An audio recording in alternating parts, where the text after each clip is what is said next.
We're in a series we've entitled No Normal, Living in Exile, because we're trying to find our way in the midst of all of this chaos and uncertainty. So we've been looking at a story in the history of our faith known as the Babylonian exile in the 6th century BC. To be exiled for the Israelites was to be dispersed or displaced from their homeland. I think exile for us is more exiled in our homeland, in our circumstances, dispersed in our hearts and in our minds. Exile involves great sorrow and suffering. The theme of loss is everywhere in the midst of exile. For Israel, that meant a loss of physical structures in Jerusalem, like the temple and the Jerusalem walls. It meant a loss of that comfort of being in that place they loved. It was a loss of national pride, of their economy, of their political structures, of relationships, of lives, even of food. The list could go on and on. And when we find ourselves displaced, dispersed, we tend to grab a hold of anything that will give us stability, even if that thing is like a flimsy weed on the side of a cliff. The good news is the Bible gives us something better than a flimsy weed to grab a hold of that's stable. But I think you might be surprised to find that it is lament. Lament is a passionate expression of grief or sorrow. For the people of God, for the Christian, lament is a passionate expression of grief or sorrow directed at the Lord. And we find these laments all throughout the scriptures, like the Psalms, our prayer book, our songbook of the Bible. We see community laments and individual laments. We see it in other places too, but you know what? In the Old Testament, there is a book given completely to lament called Lamentations. While this book is written by an anonymous author, many people attribute it to the prophet Jeremiah. And each of the chapters, except chapter 5, is structured by an acrostic of the Hebrew alphabet. 22 verses in chapters 1, 2, and 4, 66 in chapter 3, 22 letters in the Hebrew alphabet. It's as if the lamenter is trying to order their grief. I think this is something we try to do to gain stability when there's great chaos and grief. We try to GPS our grief so that we can get through it as fast as possible. I think this is reflected when someone loses a loved one. While nobody would say it, I think our culture looks down on people who take too long to grieve. People tend to, in our fast-paced culture, just want to move on. Hey, shouldn't you be over that by now? Contrast that with our Jewish ancestry, and the period of mourning was to last an entire year. I love what C.S. Lewis says in A Grief Observed when he says, "I thought I could describe a state, make a map of sorrow. Sorrow, however, turns out to be not a state, but a process. There is something new to be chronicled every day. Grief is like a long valley, a winding valley, where any bend may reveal a totally new landscape. There are partial recurrences, but the sequence doesn't repeat." I think we see this very same thing in the book of Lamentations, because chapter 5, it just sort of breaks that whole acrostic formula, as if to say, you know what, forget it, God. I've tried to be orderly about my grief.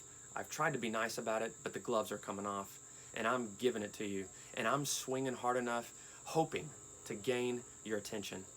Just take, for example, a few of the selections from chapter 5. "Remember, O Lord, what has befallen us. Look and see our disgrace. Our inheritance has been turned over to strangers, our homes to foreigners. Our pursuers are at our necks. We are weary. We are given no rest. Slaves rule over us. Our skin is hot as oven. Women are raped in Zion. Princes are hung up by their hands. Boys stagger under loads of wood. The joy of our hearts has ceased. Our dancing has turned to mourning." So, contrary to popular assumptions, Lamentations actually invites us to fight with God about our sorrow and suffering. Like, to give it to Him. You want to throw something? Throw it to God. You want to cuss? Bring your cussing to Him. Are you swimming in confusions and questions? Then why not invite Him into the water? He welcomes it. Which is to also say, we don't wrap up our grief with quippy little sayings on coffee mugs. That is not what it looks like to pursue wholeness as a human being who is called forth to bring about wholeness in this world. I love what Kathleen O'Connor says in her book Lamentations and the Tears of the World when she says, Without coming to grips with our own despair, losses, and anger, we cannot gain our full humanity, unleash our blocked passions, or live in genuine community with others.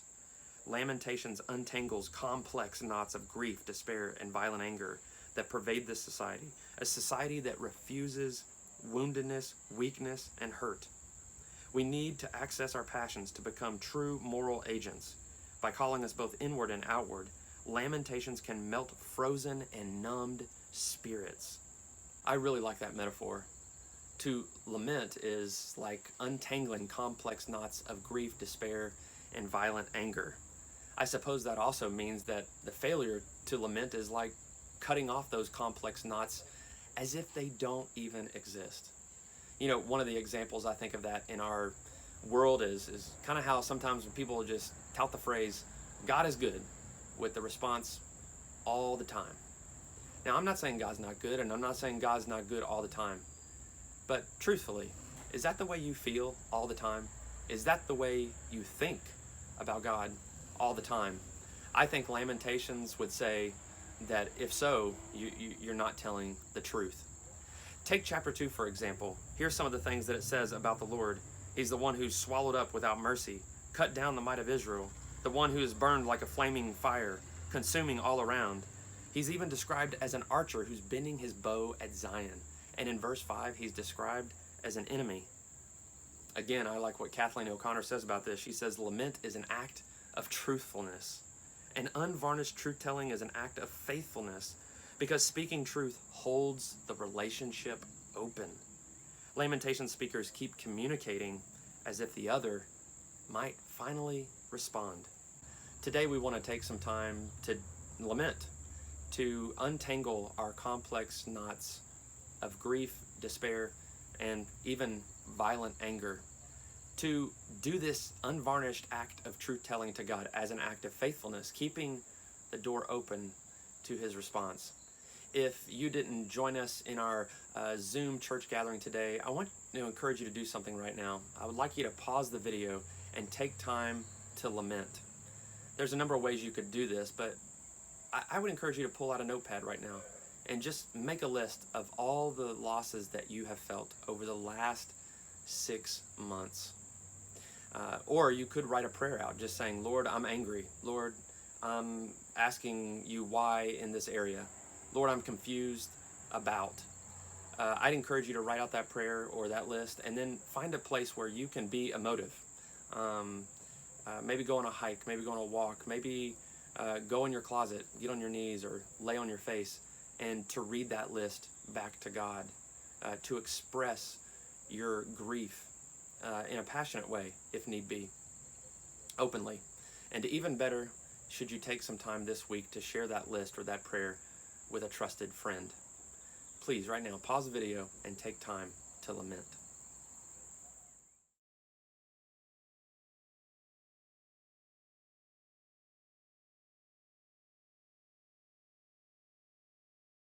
As we close today, I just want to say a couple more things about Lamentations.